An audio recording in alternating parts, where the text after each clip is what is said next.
and swift. Everyone's played 2 games. It's time for round 3, and New Zealand look $1 million. So good luck to Bangladesh, who thankfully have at least picked up their first points. In spite of going down to England, they've beaten Afghanistan, and at Chennai, maybe this will be more of a contest than you might think. All to play for then at the Chepauk as we build up to match number 11 of the ICC Men's Cricket World Cup right here on Maruti Suzuki Arena presents ESPN Cricket for Matchday. Very good afternoon to Anil Kumble, who stays in the moment and will not be thinking about tomorrow. He'll be focused only on New Zealand-Bangladesh today, fair to say? Yes, Raunak, yes. Yeah. And that can't be said about a number of us. But I trust Anil to just have his game right on track as we build up to New Zealand-Bangladesh. Now, can't have New Zealand without a voice. From what I can now say is the team that is actually the only dominant team in this World Cup from that part of the world. Did you hear a few grumpy Aussies over the Tasman in the last 24 hours? Mitchell McClenaghan, good to have you back. Yeah, well, after being knocked out of the Rugby World Cup and then that performance the other night, yeah, it's very, very quiet. Usually we hear them bleating from the other side of the ditch, but yeah, very, very quiet on the Australian side of things at the moment. Yeah, he's got an even bigger grin than he usually does. You and Mitch go way back, don't you? Yeah, we do. Yeah, in MI, when he came over in 2014, right, Mitch? Yeah, in the IPL. Yeah, 2015. Yeah, 2015. Yeah. So he was the key player for us, picking up wickets and then getting a few boundaries in the end. Always fancied batting. Yeah, did you?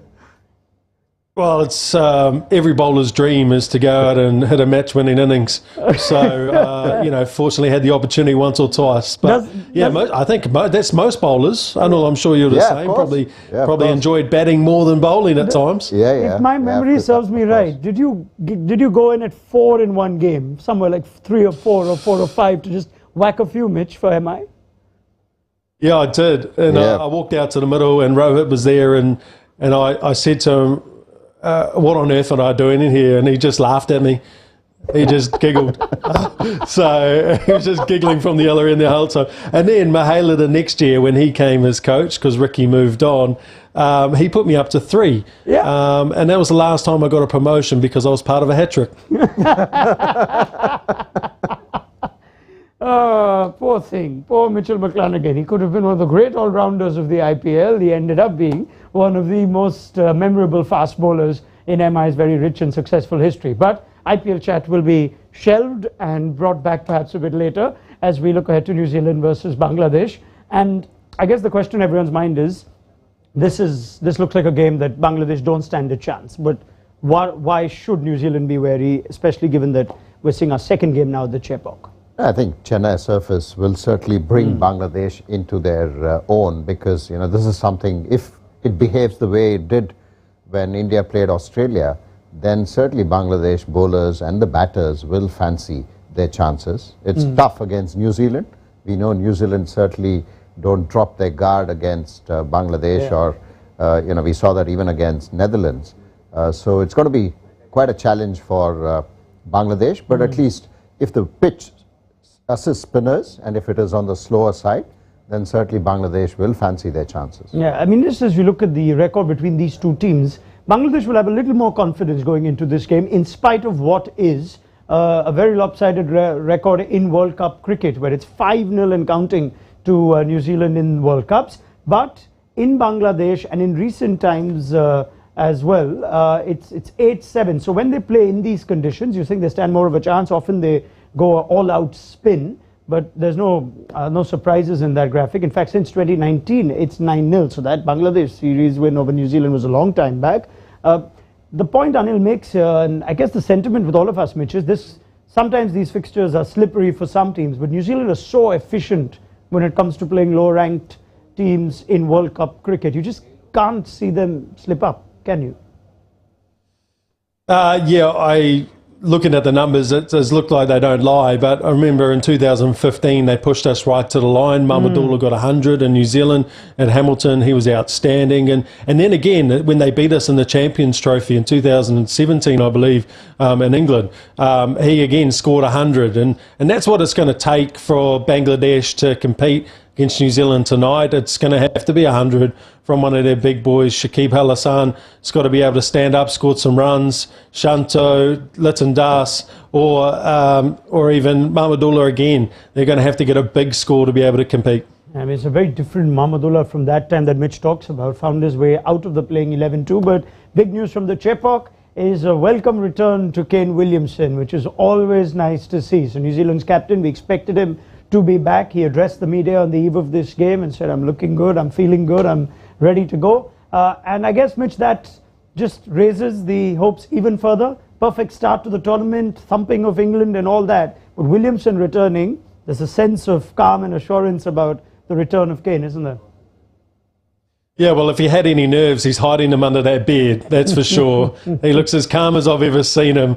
He's an important cog to the wheel in this New Zealand side, and you'd be a fool to think that he's not pulling the strings on the sideline with Gary Stead throughout this last year while he's been injured. So, hasn't played since November 2022. That was at India at Mount Maunganui, so it's a long time since playing an ODI. But the warm-up games were very positive.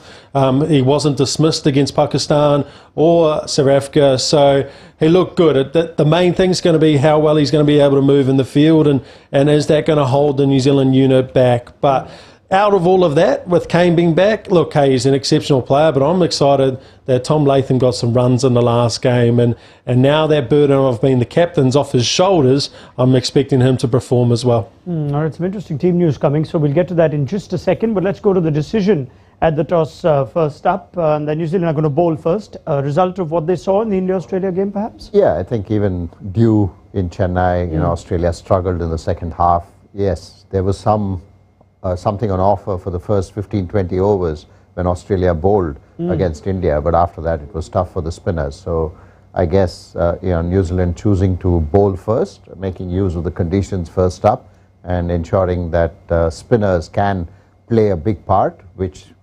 invariably at Chennai you do, and then knock the runs off, try and keep Bangladesh for a lower score, and then knock the runs off. Just for whatever images I could get of the toss taking place, it seems like an overcast day in Chennai. Is it the same as an overcast day in, say, Mitch's part of the world or somewhere else? Is it actually pleasant in Chennai today? I can't imagine what that's like. I don't know. Pleasant would be 38 degrees. So never. I mean, this new stadium certainly is much better when you go inside the ground there. The earlier one, which had a concrete structure around, was like an oven. So it was quite a challenge there. And now you get a bit of sea breeze, and it should cool things off, at least in the second half of the game. We saw when India played Australia, you had chairs coming in, you had umbrellas coming in, so I'm sure it's quite a hot day in Chennai. Yeah, ever remember a pleasant day at the Chepauk in all your fierce MICSK encounters, Mitch? I always look a 20-over game, and even at my fittest, which was not very fit, I cramped after bowling 2 or 3 overs. So it was a very difficult place to play as a bowler, and thankfully we were playing night games, and New Zealanders are going to go out in the heat. We know the heat can cause lapse in concentration for batsmen in the second innings if they don't hydrate properly. But what a positive toss to win for New Zealand. I think that's what both captains would have looked to have done on this wicket. And look, it brings Mitchell Santner right into the game, doesn't it? He's leading wicket taker already after 2 games, sitting there on 7 wickets, coming off the back of a 5 for his home ground in the IPL. He's a Chennai local. Adopted Chennai local. I'm expecting him to have a big game. Yeah, there are a lot of those adopted Chennai locals now. But yeah, Mitch Santner and Devon Conway would have both briefed their teammates of what to expect at the Chepauk for those who haven't played there before. But let's just look at the New Zealand team, which I must admit does surprise me to a degree. Will Young's runs in the last game you thought may prompt a position for Kane Williamson at the expense of Mark Chapman. But New Zealand are happy to have Chapman batting at number 7 and stick to what could be a top order which Rachin Ravindra opens with Williamson down at 3. We also were expecting perhaps the inclusion of Ish Sodhi at the Chepauk, but they've stuck with the same bowling attack that played in the last game once Lockie Ferguson was fit. So let's start with that selection for Will Young, Mitch, and whether that surprises you or this was the team you're expecting. Yeah, it's tough, isn't it? Because he's coming off a good series against Bangladesh in Bangladesh, which are similar conditions that he's probably going to face today, Will Young. And look, I think it's just a case of how well Rachin Ravindra has done. I would have liked to have seen both of them in this side. I potentially was flirting with maybe even Rachin Ravindra batting at 4, Tom Latham at 5, Daryl Mitchell at 6. Daryl Mitchell can bat anywhere. And I thought the way Rachin went about his innings the other day actually showed a lot of the makings of a good number 4. He had a good tempo at the start, didn't look flustered, rotated the strike nicely. So it didn't make me feel like he had to be an opener if he was in this side. So on that side, that is a little bit interesting. Yeah, let's just look at that team one more time, Anil, because there are a lot of batters there that you would think are quite versatile. India would love to have more flexibility, but we tend to think a lot of top order batters. Looking at that team, we thought if Will Young keeps his place, as Mitch says, that would mean Williamson 3, Ravindra 4, Latham 5. Now, does not seem as comfortable a batting lineup as you would have liked, and this gives them better balance? Yeah, I think what probably New Zealand thought, I'm sure they would have thought through this of saying, okay, how can we drop Will Young? He's done well. It's just one game that he missed out on, the first one against England. And yeah, I mean, when you sort of keep Will Young and then move Rachin Ravindra at 4, then every batter sort of moves out of their place. And that's one of the reasons why I guess they just said, okay, unfortunate that Will Young has to miss out. Yeah. Rachin Ravindra in the warm-up games opened the batting against Pakistan and got a big score as well. So just moving him from 3 to 1 or 2 is easier, and then keeping Kane Williamson at 3 and then the rest of the batting order. So I guess that was how I'm sure New Zealand would have thought through and gone with the same team. Sorry, yeah. What this also sort of tells us, perhaps, Mitch, is there is clearly some confidence in Mark Chapman. I mean, do New Zealand see him as part of their best 11, even though we've not really seen him at all in this tournament just yet? Yeah, look, by the looks of it, it clearly does. Look, he's a very talented cricketer. He plays spin well. He's a powerful batsman for a small, slight guy. So, you know, they're looking at Jimmy Neesham not playing. Do we have a left-hander at the back end of the innings who can target a shorter side if there is one and just give that left-hand, right-hand combination at the death? And I guess that's why he's probably got the nod. His form in T20 cricket has been far better for New Zealand than it has been in one-day cricket. But, yeah, they've shown a bit of faith in him. It's a tough call on Will Young. Rachin Ravindra actually batted at 6 and 7 in the England series and actually had a nice 60 in the last game at Lord's. So he's capable of doing that role as well. So it's interesting to see. Yeah, I think what they've done is there are plenty of options. If things don't work, they can just move things around New Zealand as the tournament goes on, and they are expecting to get the job done regardless of their 11 they put out either today or on the next one against Afghanistan, with no disrespect. No Ish Sodhi, does that surprise you? Yeah, it did. You know, on the surface, you would expect Ish Sodhi, but perhaps again, New Zealand going with saying, okay, Lockie Ferguson could be the potential bowler, either Lockie Ferguson or Matt Henry. I mean, you can't drop one of them. Lockie is just coming back from an injury, and then he played the last game, so you would expect him to sort of continue, and he's a very important member in this team as well, bowling those death overs and that pace.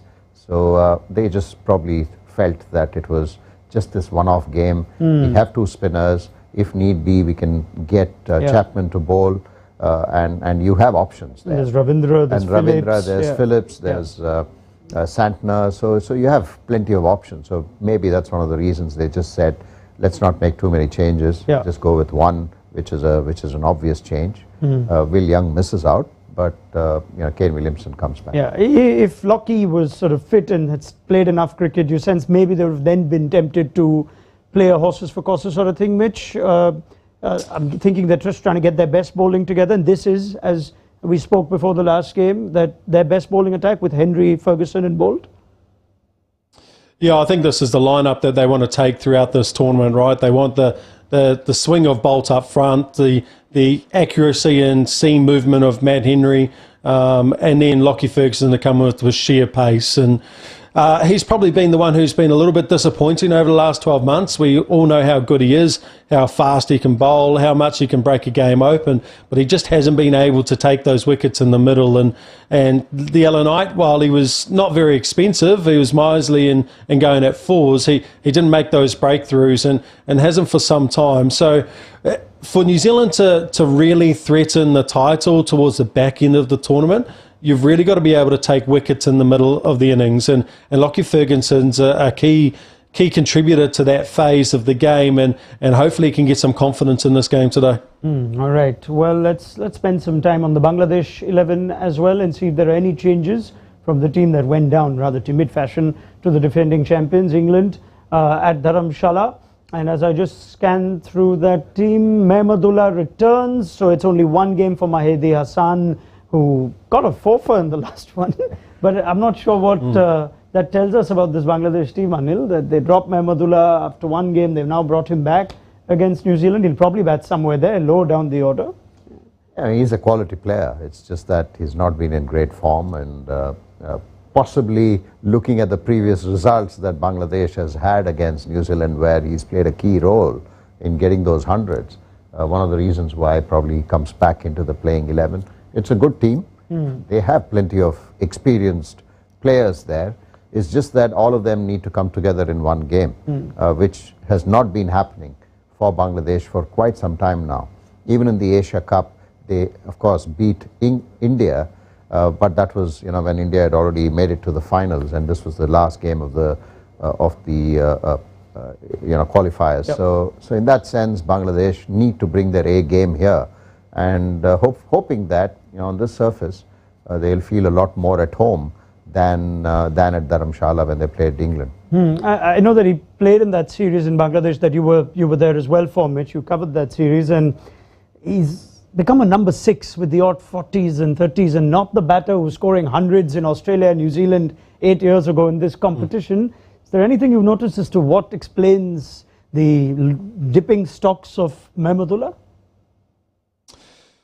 Well, it's interesting that you bring up Australia and New Zealand, and I feel like he's one of the players in this Bangladesh lineup who actually the quicker conditions and more bounce actually suit him. He's a stroke maker. He plays off the back foot nicely. He's not as prolific against spin. So maybe that's why he's had success overseas and been in and out of this Bangladesh side, because he doesn't have a pile of runs at home. But look, I think it probably is superstitious. Look, when someone's already in 2 ICC events, has got 200s and almost won you a game and got you across the line in the other, like you'd be a fool almost to leave him out. And you'd be expecting that hopefully it falls your side. But the real hole in this lineup is Tanzil Hassan at the top. He's played 8 games for Bangladesh now. I think he averages around 5. He's hardly hit the ball off the square, and they're basically walking in with only 5 batsmen. He's not been able to get any runs, and Reece Topley found him out again, as the New Zealanders did in Bangladesh, and he just doesn't look like an established opener, and that's where you're missing out on leaving someone at home like a Taman Iqbal. Sometimes you just got to get past all of that and just back experience if you want to compete in these kind of competitions. And I feel like today, Trent Boult, he's going to have him for dinner. He's going to get that ball moving, and they're going to be one down early again. Yeah, it's a good point Mitch makes in his own charismatic style, because if you look at the opening stance for Bangladesh in recent times, it does not make for pretty reading. I'm almost feeling like we're on a repeat mode from the Asia Cup, where we brought this up too. Now, these are where they stand in terms of the other top 10 teams in ODI cricket. They've used 7 different pairs in this calendar year, and we're only in October. They rank 10th out of 10 there. You look at the total number of runs, they're right at the bottom. The average is the poorest among the top 10 nations. So too is the run rate, which is just at 3rd from bottom. And I'm sure Bangladesh fans are thinking, how could they not get Tamim Iqbal, who was captain just in recent memory, not here. Just Bangladesh cricket things. Yeah, it is. Yeah. I guess they told one of the most experienced opening batter, most successful opening batter, saying that the only option for you is to bat in the middle. And that, I don't get that. But even experimenting in a World Cup, Mehdi Hassan scored 100 opening the batting. Yes. He bats 3, 5, 3 one 6. game, 5 the next. Yeah, so we don't know when he's batting. I mean, it's all fine in a T20 game, but in an ODI, it's more or less like a test match. You sort of try and set people up in their respective positions, and that's one of the reasons perhaps why even New Zealand have gone and dropped Will Young so that the rest of the batting lineup doesn't get unsettled in a ODI World Cup. If it was T20, then yes, it doesn't matter, but Bangladesh seems to be just moving up and down, and they're hoping, literally. I mean, Lytton Das certainly came into form in the last game, which certainly is a good thing for Bangladesh, but they're hoping that Tanzit gets some runs. Yeah, since you were in Bangladesh recently, Mitch, do you sense, when you gauge a pulse of their cricket, where it stands and the team, that they still remain, after all these years, a side that is just not settled? Well, it starts from the top, right? In terms of selections, you never know who's going to play. And as a player, and I will be able to attest to this, if you're always chopping and changing your side, you're always looking over your shoulder as a player, and you're always wondering, if I don't get a score tonight or today, am I going to be the next person on the chopping block? And that's not the way that you should be setting a team up or an organisation up to go out and play their cricket with confidence, because there's so much fear in the back of these players' minds, and it's all instilled by, chopping and changing the order, not getting established in a position, not building chemistry within the team, but also not knowing if you're going to play the next series or the next game. And so in terms of Bangladesh, the simplest thing I can say to Bangladesh going forward is be consistent. Don't change your side. And in terms of their bowling side of things, they're in a position where that seems to be the case. They've got their solid bowling lineup, but when it comes to the batting, stick with what you think is the best team, and it's going to be the best team for the next 3 or 4 years, and you've got to give them a run, and a consistent run, for them to get that chemistry and become a world-beating side. And if you look at, you don't need to look far. I mean, Sri Lanka probably took less than Bangladesh. I mean, they've been introduced into tests for the last 25 years now, and they still don't compete at the test level with the bigger test nations. And even in ICC tournaments, you're constantly sort of looking at Bangladesh saying, okay, how many matches are they going to win in a competition? Yes, they made it to a semi-final before, but not necessarily consistent performances. Whereas Sri Lanka won a World Cup in 1996. So in that sense, Bangladesh, and there is enough and more interest in Bangladesh on cricket. I mean, they beat India in a bilateral series recently. I think beaten New Zealand. And also in terms of people wanting to play the sport. So there is a lot of interest there. There's a lot of talent. It's just that they haven't sort of lived up to that as a team. Yes, individually there are some fantastic players in this group, and that's what you want when a team rocks up at a World Cup. You want a team to perform, not just a couple of individuals. Well, let's see if today's the day that they decide to turn up, although it's against a team that just does not slip up. So this should make for an interesting contest. New Zealand so efficient, Bangladesh more than capable at times, but Mitch McClenaghan talks about getting Tanzid Hasan gobbled up for dinner for Trent Bolt, but there's also Lytton Das, who doesn't enjoy a good matchup against left-arm seam. So there is a vulnerability in the early part of this game. Trent Bolt's one of the best new ball bowlers in the world, and when you talk about left-arm pace and Lytton's record with 13 dismissals in 29 innings at an average of 18, Matt Henry, well, if he survives Bolt, there's always Henry, and this is, I guess, one of their key batters that we're talking about, Mitch. So you would put, you wouldn't be surprised if they were a couple down early today? Oh, hey, you said it, not me. So no one can come back at me. Look, I'll just echo your thoughts and just say, yeah, it wouldn't be a bad thing, mate. I think it would be good. Look, I think the other batsman who's been impressive in recent times is Shanto. He's been impressive. He's didn't get off to a great start to his career, but I think since Asia Cup and just before, he's really come into his own. And when I saw him in Bangladesh, he looked calm at the crease. He made the right decisions. He was playing the ball late and looked composed. So I think he's another one to watch out for. And it's going to be 2 or 3 of them that are going to have to step up. But look, you talk about New Zealand, they don't seem to falter. I thought in the last game, we saw a few mistakes that we don't usually see from the likes of Devon Conway. We were just a little bit off So I felt like if we come with the same attitude and the same lack of intensity, look, I am nitpicking, but if we come in with that same intent, you know, Bangladesh is a side that we can slip up against. Ooh. What? Say that again, Mitch? Yeah. The last line?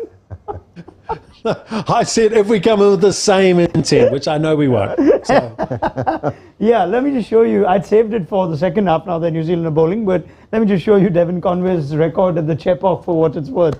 To be honest, Mitch makes a good point. Devon Conway does not get dismissed once he gets a start, but at the Chepauk, Devon Conway has just made a name for himself. What a wonderful player he's proven to be so early in his IPL career and his international career by extension. 65 is the average. This is T20 cricket, remember. Strike rate more than acceptable at a ground like the MH Chidambaram Stadium. And if we just break down what was discussed by Mitch a little while back, if you do not get Devon Conway out early, he usually just bats and bats and bats. And as we just look at the vulnerability he has early on, what we saw against the Netherlands was so rare. That was the first time that he's been dismissed between 15 and 49 in this calendar year. So if you don't get him out before 15, invariably there's a likely chance he'll get 100, which is, I guess, just signs of a very good player. Anil? Yes. Yeah. I mean, most good players, when they are in form, they'll capitalize. And Devon Conway is no, you know, he will do the same thing. So he's very similar to that. Fantastic player. I think the improvement that he has shown of playing spin over the last couple of years has been extraordinary, and this is his homecoming. You know, like Mitch Santner, Devon Conway loves this Chepauk and pitch, and he's just sort of played his spin development, so to speak, at this venue. So I'm sure he'll be looking forward to coming there when he gets that opportunity in the second innings. Yeah, I guess, Mitch, you could have the best batter on form in the world, and Rolla van der Merwe will find a way to get him out. So let's just leave that last game aside.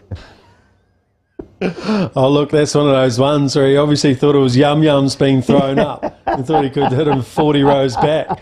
So sometimes you must time them. You hit them off the toe, don't you? So, look, Anil was talking about form, when batters are in form. I don't remember a time since I met Devon Conway in New Zealand in the first class setup where he's actually been out of form. He just seems to just score runs and score runs and score runs. And, yep, there'll be patches where he looks a little bit shotty, a little like he might be a little bit tentative at times, but he seems to find a way to get through it, and that's a testament to his mental ability, the mental skills that he's got to be able to get through those tough periods and then come out the other side. So look, he's a key player for New Zealand. He's key, one of the best players in the world. I was looking at some T20 stats a couple of weeks ago. He ranks in the top 5 in the world opening periods, top 3, and he's a long way ahead of anyone who's behind him. So for such a short career at the international stage, he's quickly become one of the best players in the world. Yeah, absolutely. And this could be his World Cup.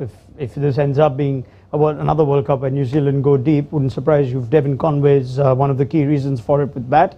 With ball, let's talk about Mitchell Santner, who after 2 rounds, I know it's early days still in the tournament, and it is a long tournament, but you'd be very pleased if you would have said, yeah, Mitchell Santner is going to be top of the wicket-taking chart. If you just have a look at how he's gone so far, yes, the fifer against the Dutch has helped put him just above Bumrah, but he's bowling well, and you just feel like Mitch Santner is due a tournament where he plays the lead role. He's such a good supporting player, complementary player in any team that he's in, Anil, but just as a bowler, this could be a really good tournament. Someone like Mitch Santner who just always brings out his best when he bowls in our part of the world. Yes, we have seen in this World Cup, we spoke about it, that left-arm spinners are sort of having a field day here in India so far in the World Cup, and Mitch Santner is leading that.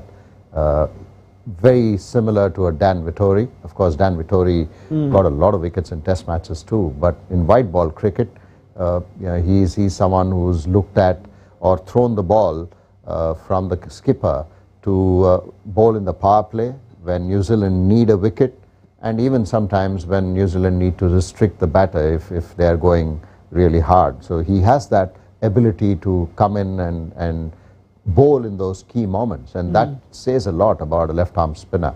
Whether it's a left-hander, he still bowls really well. That's the best part about a Mitch Santner. It's not like, most captains would not bowl a left-arm spinner when a left-hander is batting.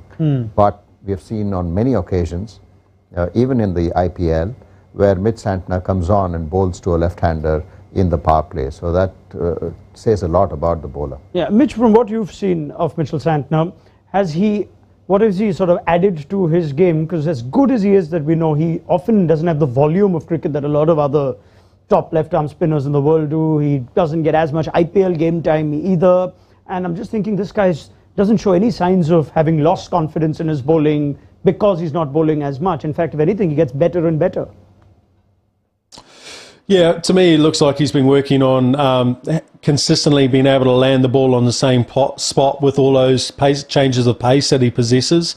And that's where the likeness from Dan Vettori comes from, right? Dan Vettori was a great exponent of being able to change the pace with the same arm speed and land it on the same spot.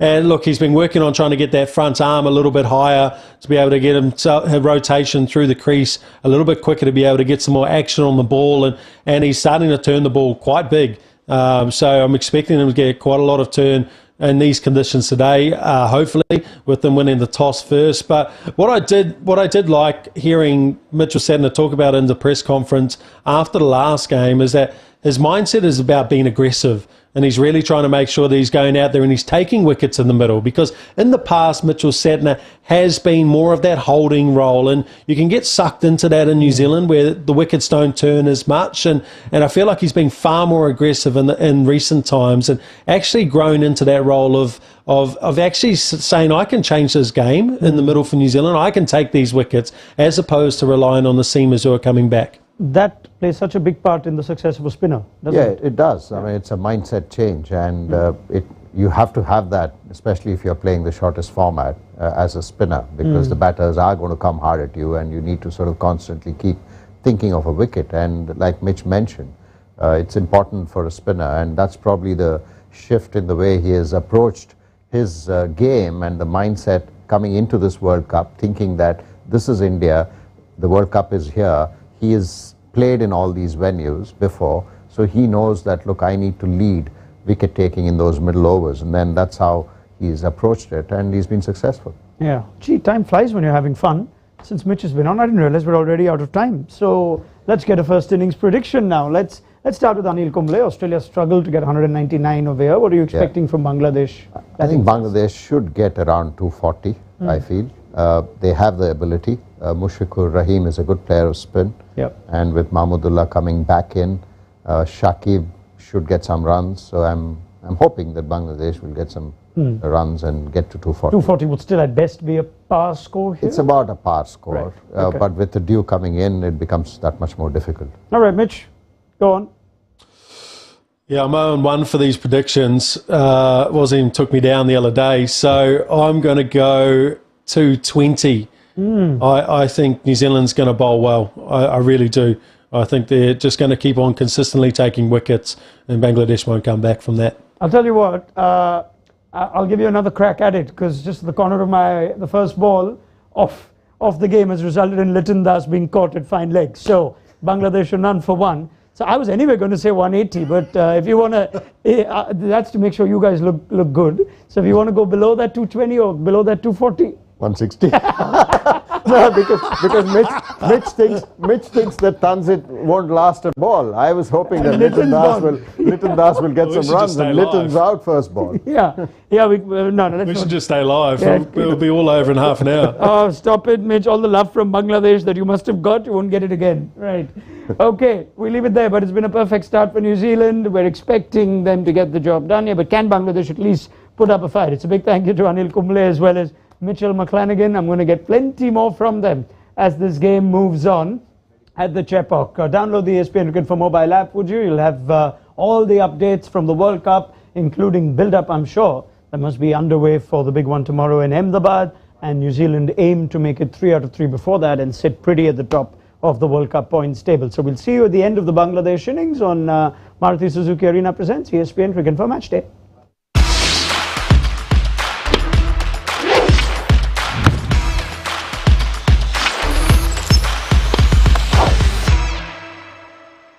Stunning looks, then swift,